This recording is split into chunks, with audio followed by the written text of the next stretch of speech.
ইচ্ছা থাকলে উপায় হয়, কথাটা কিন্তু একদমই মিথ্যা কথা নয়, একদম সত্য কথা। তো আমি কাজ করতেছিলাম, হঠাৎ দেখি আমার ছোট ভাইয়ের কাছে অনেকগুলো শাক পাঠিয়েছে আমার ছোট দেওরের বউ, আমার ছোট যা। সে কিন্তু এই শাকগুলো কিনে পাঠায় নাই, তার নিজের আঙিনা আছে বাসার নিচে।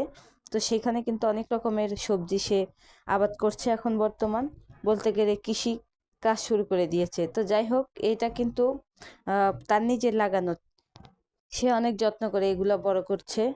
তো আমি ভাবতেছিলাম যে এখন লাউ দিয়ে মুরগির যে একটু মাংস পা গিলা এগুলা রয়েছে, তো ওগুলা দিয়ে লাউ রান্না করব, সাথে কিছু ভাজি করব। তো হঠাৎ শাক পাঠালো, তো এই শাকটা আমি চাইতেছি না যে আর বাসি করে রেখে দেই, কারণ বাসিটা খেতে ভালো লাগবে না। যেহেতু টাটকা ফ্রেশ শাক পেয়েছি, এইটাই এখন ভাজি করব, সাথে ওইটা তরকারিটাও রান্না করব, এখন আর অন্য কোনো ভাজি করব না। তো যাই হোক, অনেকের অনেক আঙ্গিনা পড়ে থাকে বা নিজ বাড়িতেও কিন্তু কিছু করতে চায় না, শুধু শুয়ে বসে খাইতে চায়। আর এরা কিন্তু দেখেন একটু আঙ্গিনায় জায়গা পেয়েছে, আসলে কত সুন্দরভাবে দেখেন সবজিগুলো আবাদ করছে। তো ভাবতেছি এটা চিংড়ি মাছ দিয়ে ভাজি করব, খেতে মজা লাগবে। তো এক পোটলা চিংড়ি মাছ ছিল, ফ্রিজ থেকে বের করলাম। আসলে এরকম ফ্রেশ জিনিস খেতে কিন্তু ভালোই লাগে, আমার দেখে তো খুবই খুশি লাগছে, খুব ভালো লাগছে, কারণ একদম সবুজ, মাত্র গাছ থেকে তুলে নিয়ে আসা হয়েছে, মনে হয় আসতে যাইতে 5 মিনিট সময় লাগছে, এত টাটকা একটা সবজি। প্রথমে ভেবেছিলাম এগুলা লায়ের পাতা দিয়েছে, তো ব্যাগ খুলে দেখি না, আসলে শখের জিনিস নিজে খেতে যেমন আনন্দ, অন্যকে দিয়েও আনন্দ। আমার ভিডিও যদি ভালো লাগে অবশ্যই চ্যানেলটা সাবস্ক্রাইব করতে ভুলবেন না, লাইক কমেন্ট শেয়ার করে দিবেন। চলুন মূল রান্নায় যাওয়া, মূলা শাক ভাজি করব। তো ছোট চিংড়ি মাছ দিয়ে ভাবলাম একটু শেয়ার করি।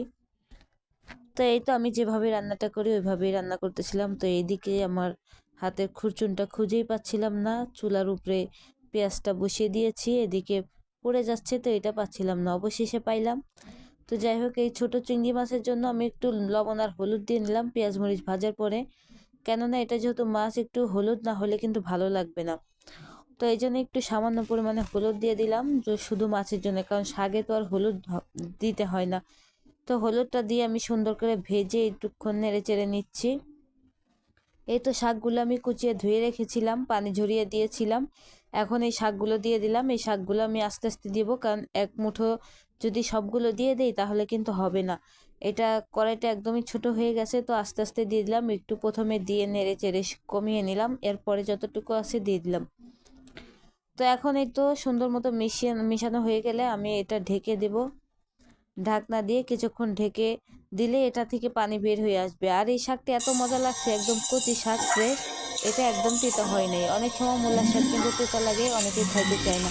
তো শাকটা এত ভালো লাগছে, সবাই কিন্তু খেয়ে খুশি হয়েছে, প্রশংসা করছে যে না, যেহেতু টাটকা ফ্রেশ, ভালোই ছিল আর কি। কচি পাতাগুলো একদম ছোট ছোট ছিল, তো বড়ও হয়নি। তো একদম সবুজ ছিল, আমি ভেজে ওই রকম রাখার চেষ্টা করেছি, সবুজ করে ভেজেছি, বেশি কড়া করে ভাজিনি। আর চুলার জালটা একদম মিডিয়ামে রেখে রান্না করছিলাম। অপরদিকে আমি এখানে মুরগির চামড়া দিয়ে লাউ রান্না করতেছিলাম, তো ওইটা শেয়ার করি নাই, অন্য কোনো ভিডিওতে অবশ্যই শেয়ার করব। আসলে ভিডিও করতে গেলে অনেকটা সময় লেগে যায় রান্না, তারপর যেহেতু শখ করে কাজ করতে শুরু করেছি, ইনশাল্লাহ করবো, সবাই দোয়া করবেন। আর আমার ভিডিও যদি ভালো লাগে অবশ্যই চ্যানেলটা সাবস্ক্রাইব করতে ভুলবেন না, ভিডিওগুলো অবশ্যই দেখবেন, আমি যেভাবে রান্না করি ওইটাই শেয়ার করি। দেখেন এই যে কত সুন্দর লোভনীয় হয়েছে, দেখতেই পাচ্ছেন, একদম সবুজ সবুজ রয়ে গেছে। তো আজকের ভিডিও এই পর্যন্তই, অন্য কোনো সময় বা নতুন কোনো ভিডিও নিয়ে আসবো, সেই পর্যন্ত সবাই ভালো থাকবেন, সুস্থ থাকবেন। সবাইকে অসংখ্য ধন্যবাদ আমার ভিডিওটা দেখার জন্য। আল্লাহ হাফিজ, আসসালামু আলাইকুম।